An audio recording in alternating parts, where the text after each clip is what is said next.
When you add drawing objects to an Excel worksheet, if you're anything like me, you always want to make sure those objects line up exactly with the borders of cells.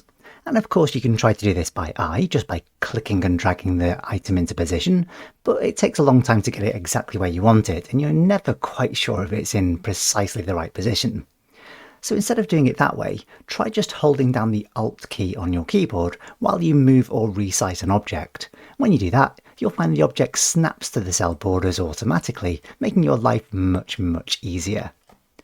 Great news is it works for every type of drawing object you can put on an Excel worksheet. So obviously this is an embedded chart, but I've got an inserted image here. If I hold down the Alt key while I move it or resize it, it snaps to the borders of cells as well. And it even works when you're inserting new objects.